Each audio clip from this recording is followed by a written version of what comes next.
Good morning. Please stand if you are able for the reading of God's Word. This morning's reading is taken from the Gospel of Matthew, the NIV version, verses 31 to 40, Matthew 25. When the Son of Man comes in his glory and all the angels with him, he will sit on his glorious throne. All the nations will be gathered before him, and he will separate the people one from another, as a shepherd separates the sheep from the goats. He will put the sheep on his right and the goats on his left. Then the king will say to those on his right, "Come, you who are blessed by my Father, take your inheritance, the kingdom prepared for you since the creation of the world. For I was hungry, and you gave me something to eat. I was thirsty, and you gave me something to drink.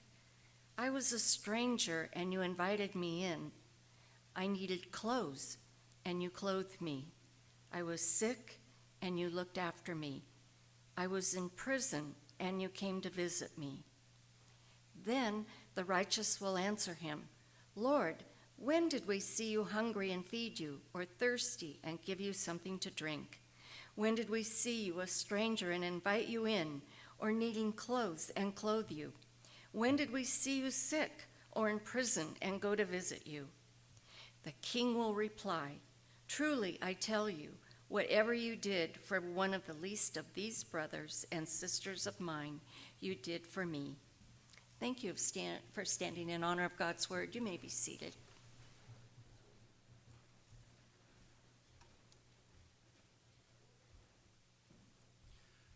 I'd like us to listen once again to these brief words of Jesus Christ as were just read for us from the Holy Word of God. "Truly I tell you, whatever you did for one of the least of these brothers and sisters of mine, you did to me." I'd like you to watch a short 1-minute video. It introduces Week of Compassion. And following that, I'm going to share with you the blessing of Week of Compassion for our local community.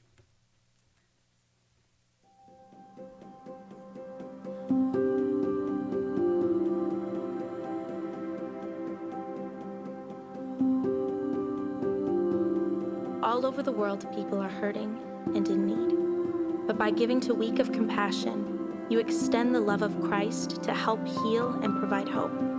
So now, where there is hunger, you are here. Where water is scarce, you are here. When natural disasters take away everything, you are here. And where people are in need of clothing and shelter, you are here. When you give through Week of Compassion to any of those who suffer, you let them know Christ is present, and you are here.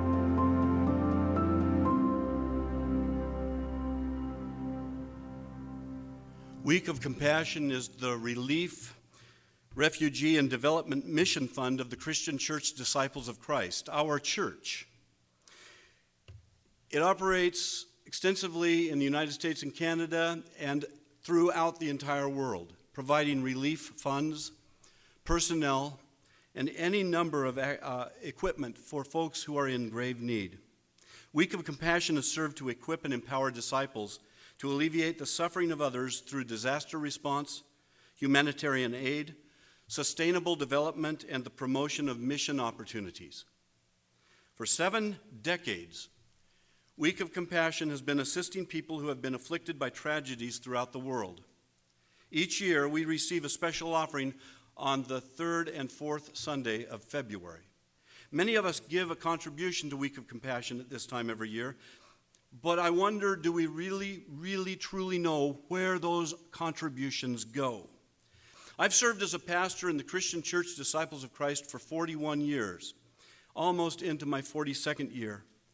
For those many years, Wendy and I have given a special offering to Week of Compassion on either the 3rd or the 4th Sunday of February, every one of those years. I've read stories of how gifts like ours have helped countless numbers of people in our country and throughout the world. I have colleagues in ministry who have served churches where disasters have occurred, and theirs have been churches and congregations where Week of Compassion has been present and has helped them. Each time such disasters happen, Week of Compassion is there, helping to alleviate some of the pain and suffering by providing tangible means of financial support to those who are impacted with unexpected expenses. This year, on the first Sunday of June, I will begin my 42nd year in ministry, and in all these years, I have indirectly heard and read reports about how Week of Compassion has reached out, been present, and touched and blessed people in need. People who have suffered from circumstances due to fires, floods, hurricanes, tornadoes, famine, and even war. But in all these years, I've never experienced directly the kind of support that Week of Compassion provides until now. Last Sunday at 7:16 in the morning, excuse me if I get a bit emotional about this. At 7:16 in the morning last Sunday, I received a text message from our co-regional minister, Cathy Myers Wirt. Cathy's message read, and I quote, "Praying with you today from Boise, hoping to check in about how Week of Compassion and Regional Church can accompany you in these days. Please extend our care to the congregation. We are watching and praying with you." Cathy, thank you so much for your love, your care, your concern. Now, Cathy just happens to serve on the board of Week of Compassion. And I've asked her if she would provide a brief message to you about her experience working on the board before I continue in the balance of my message. So, Cathy, welcome and thank you so much for being present with us to share with us about your experience directly with Week of Compassion.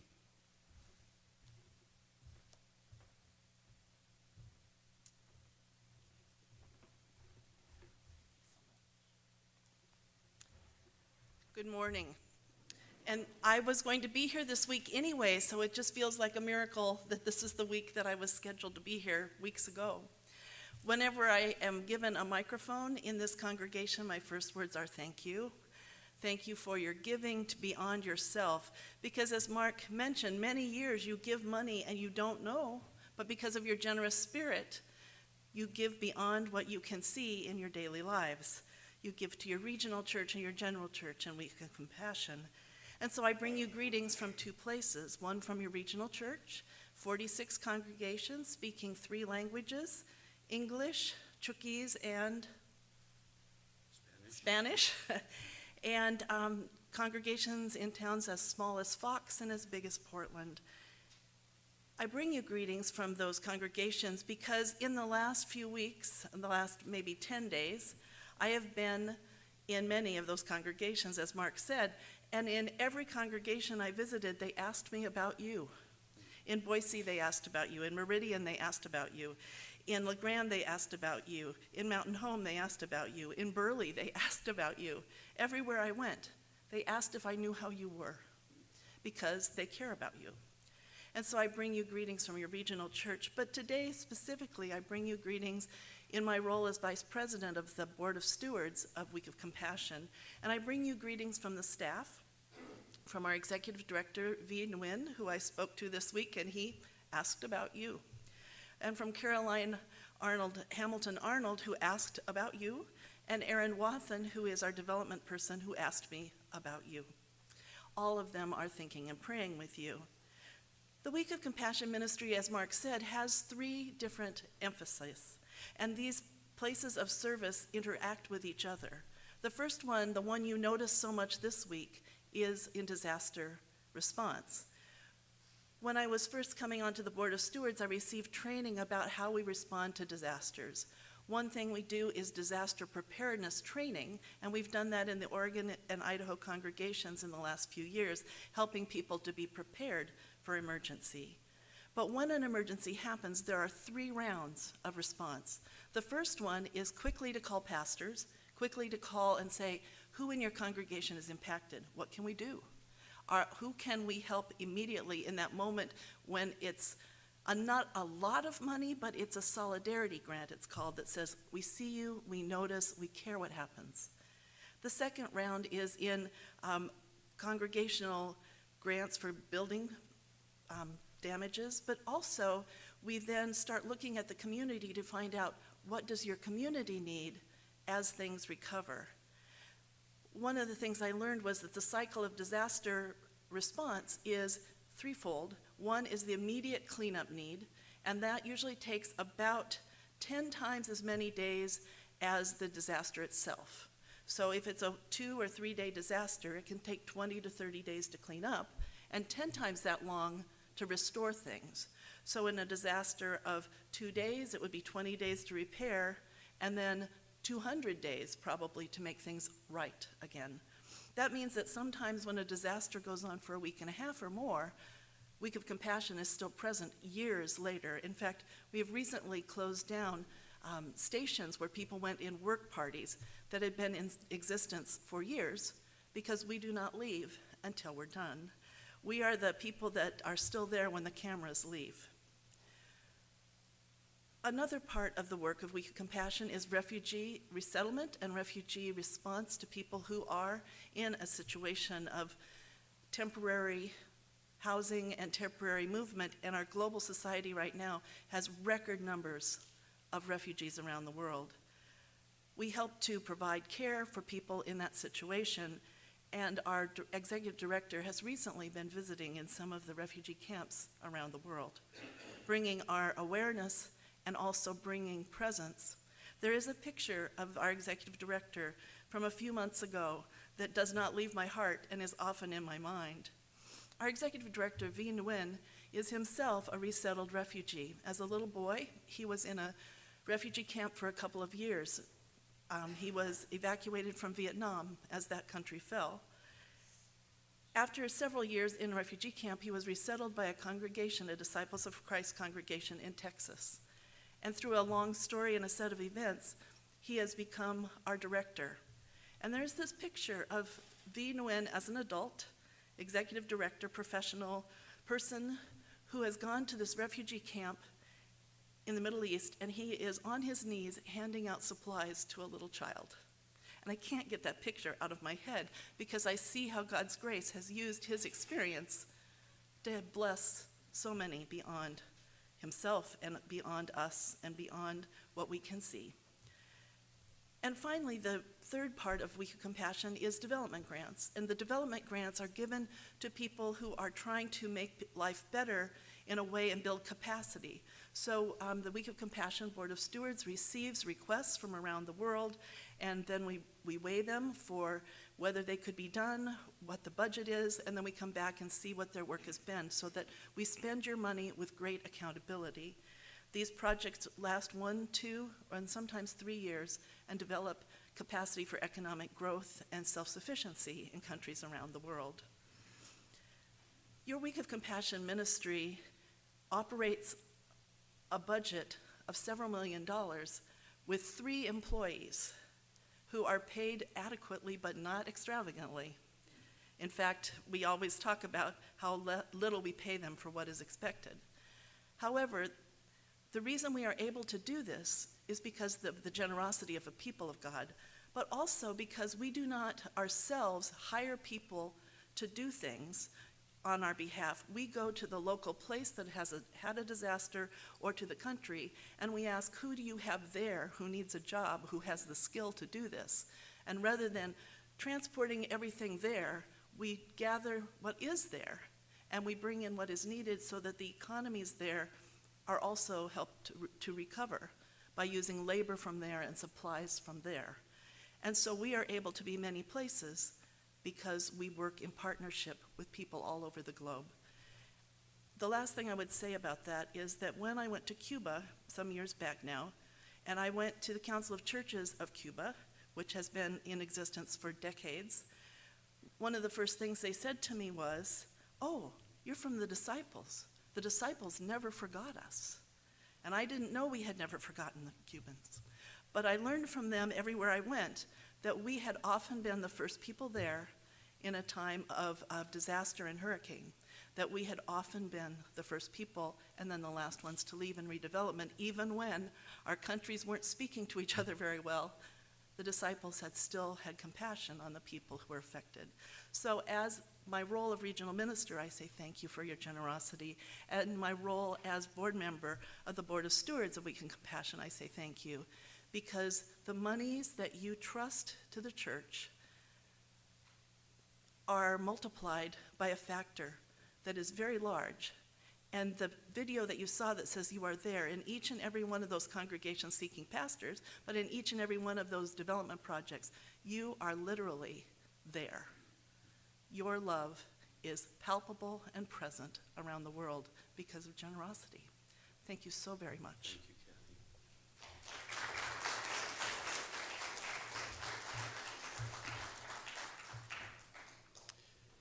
So I told you that I received a text message that morning at 7:16, and that afternoon, actually evening, last Sunday at 7 p.m., I called Cathy. She had finished from a long day of meetings, and Cathy, as a result of that call, sent me contact information for Caroline Hamilton Arnold, whom she referenced earlier. Caroline lives in Texas and is the Associate Director of Domestic Disaster Response for Week of Compassion. In part, Caroline works to help church leaders such as me evaluate the needs of people in our congregations who have been afflicted in a disaster. And then Caroline goes to work on our behalf. That happened very quickly this last week. On Tuesday morning this past week, I received a phone call from Caroline, and she reported that 5 families within our congregation would receive a grant very soon. That grant is already on its way, should arrive sometime next week. 3 of our families are going to receive $750 of that grant money, and 2 of the families will receive $500 of that grant money. That's a total of $3,250. And imagine the joy I experienced when I shared this news with each of these 5 families this past week. I think back on the words of Jesus that were read for us just a short while ago. I was hungry and you gave me something to eat. I was thirsty and you gave me something to drink. I was a stranger and you invited me in. I needed clothes and you clothed me. I was sick and you looked after me. I was in prison and you visited me. And Jesus well could have added, I was in a flood and you rescued me. Then the righteous will answer him, Lord, when did we see you hungry and feed you, or thirsty and give you something to drink? When did we see you a stranger and invite you in, or needing clothes and clothe you? When did we see you sick or in prison and go to visit you? When did we see you in a flood and come to your rescue? And the king will reply, truly I tell you, whenever you did for one of the least of these, my brothers and sisters, you did so for me. As quickly as the flood waters began to recede after the flood, Week of Compassion rose up in the occasion to assist. Week of Compassion's gifts to these 5 families were possible because people like you and me give. We contribute whenever the Week of Compassion offering is received. We do so to support the work of Week of Compassion both locally here now in Pendleton as well as throughout the nation and world. I indeed give Cathy Myers Wirt my deepest thanks and appreciation for texting me last Sunday morning and then speaking with me on the phone last Sunday evening. I give thanks for Caroline Hamilton Arnold, who lives just outside Houston, Texas, and I thank members of our church family, people such as Joe Blankenship, Al Plute, Elizabeth Sheeler, John Anderson, Sam Pambrin, Jody Maskell, and many, many others. I can't tell you the number of times I have wept in prayer in my office, thinking upon you and the way in which you have helped people adversely affected by this recent flood. I thank you, each and every one of you. And I thank those who have given to Week of Compassion in years past, and those who will give this year as well. Your gift has come back to bless people within our own church family right here in Pendleton. I would like to have Todd Hall, Joe Blankenship, and, oh my goodness, Brenda Varner, if you would come forward, please. Just come on up. These are the three of our local church families who have suffered from this flood. I'll ask Todd if he will just, I've asked these folks to just share a little bit with you about their experience and with regard to the local assistance and Week of Compassion assistance that's been offered. We'll start with Todd, and then Brenda, if you would share after Todd, and then Joe, if you'd just finish it up, and then I'll conclude the message. Yes, I'd just like to thank everybody for the support, Week of Compassion. My home was affected, not as bad as some of these other homes. They lost a lot of stuff, and just amazing how the community came together and helped. Last Sunday, there were so many people down there helping. I was turning people away because I didn't have anything for them to do and whatnot. And I seen this morning, George was down there. Was that Senator Wyden that was down there? He was doing a walkthrough through the area and talking to people and stuff. And anyway, just amazing how so much support. And I'd just like to thank everybody, and we're truly blessed. Thank you, Todd. Mm-hmm.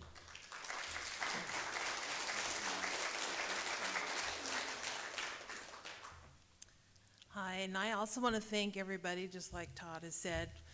Kenny and I were not as affected as badly as a lot of people, but yet we are still displaced at the time. We've got a place to stay, but we have to do some work in our home to be able to get back in and live there. So I do thank you, everybody, and just something that has happened is a situation like this will test a marriage. We have been tested this week, and I can say wholeheartedly that I can go to sleep at night telling my husband that I love him, and he tells me that he loves me. So we are so thankful for God to keep us together and get us through this.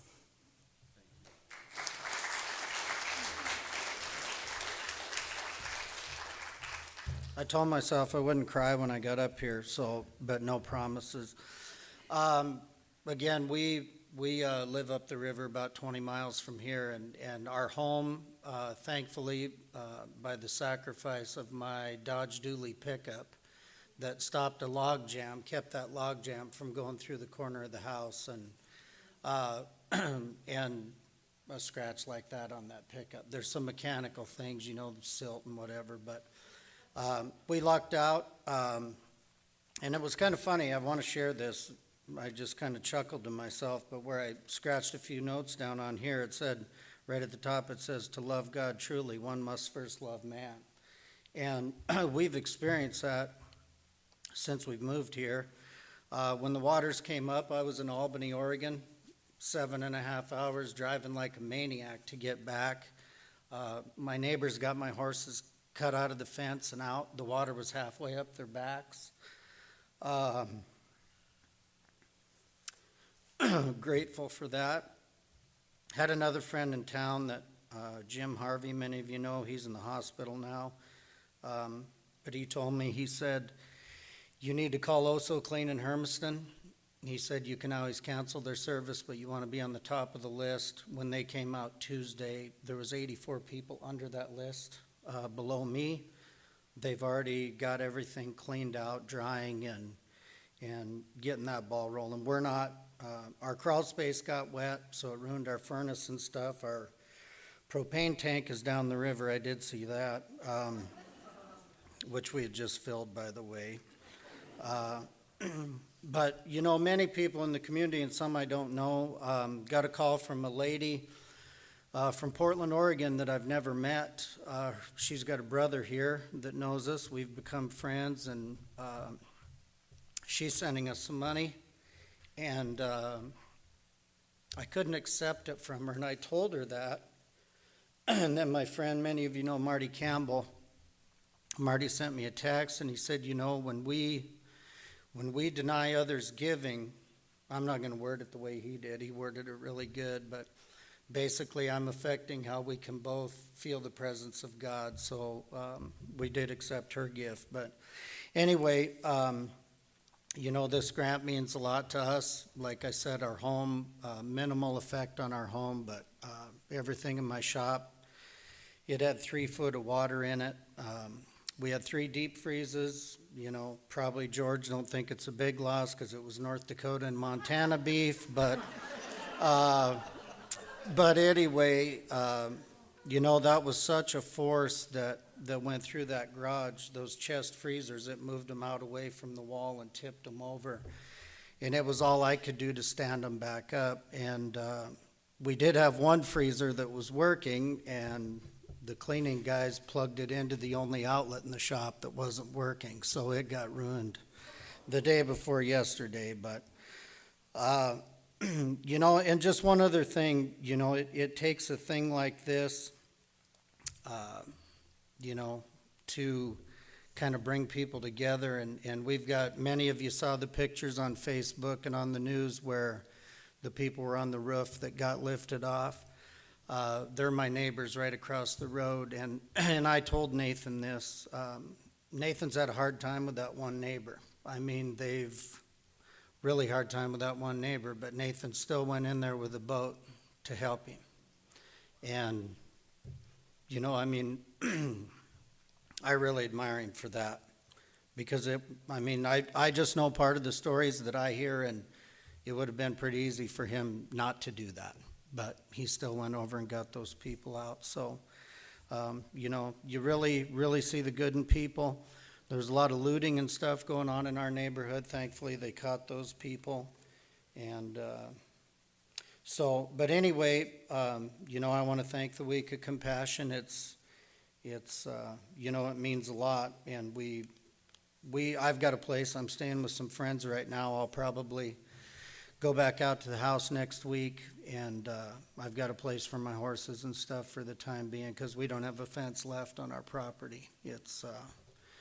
It's gone. And again, I don't know, I think George still has hard feelings about that beef contest, because I wrote down Tuesday at the convention center for the spaghetti feed, and he was trying to steal my thunder earlier. But it's from 4 to 7, and $10 a person, or $25 for a family. And I do got to say this too. Donna called me that day, and they were over in Salem, I believe. And they offered me to stay at their house, and then I could hear George in the background saying he's not going to stay there because he don't want to eat that Oregon beef. So anyway, thank you all for everything.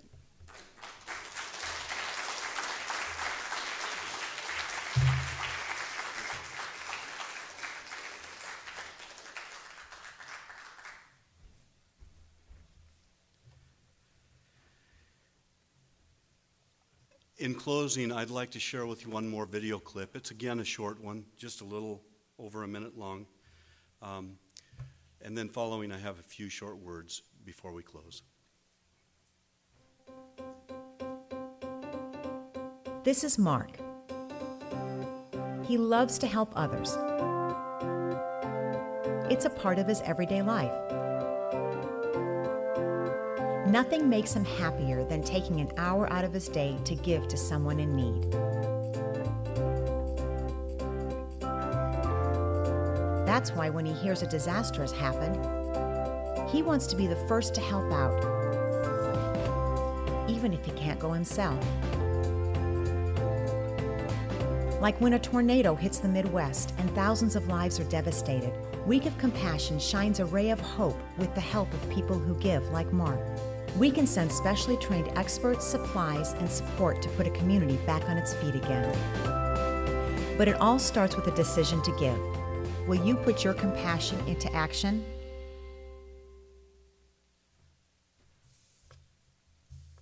Perhaps you saw the envelopes that are inside your bulletins this morning. Those envelopes are for a special Week of Compassion gift. Wouldn't it be wonderful if our congregation would send back $3,250 or more to share with Week of Compassion our appreciation for caring for our church families in need? I want the diaconate to come back up. This is quite out of the ordinary, but I want you to consider what you might give this Sunday or next Sunday. Or maybe some of you would like to give both this Sunday and next Sunday. I'd like those offering plates to go around once more. If you would like to place an extra gift for Week of Compassion in one of those envelopes, then we'll make sure that it gets to Week of Compassion. It's kind of like a pay-it-forward system. We have been so blessed. We want to share with others the blessing we have received. And perhaps somebody can share some special music Maybe even I'll do that, I don't know. I'll get the right key, yes. You make it out to the church, and in the memo line, put Week of Compassion. So First Christian Church, payable to that, and then memo line, Week of Compassion. If you don't have an envelope, if you just put Week of Compassion in the memo line of your check, then it will be directed in that way. Thank you.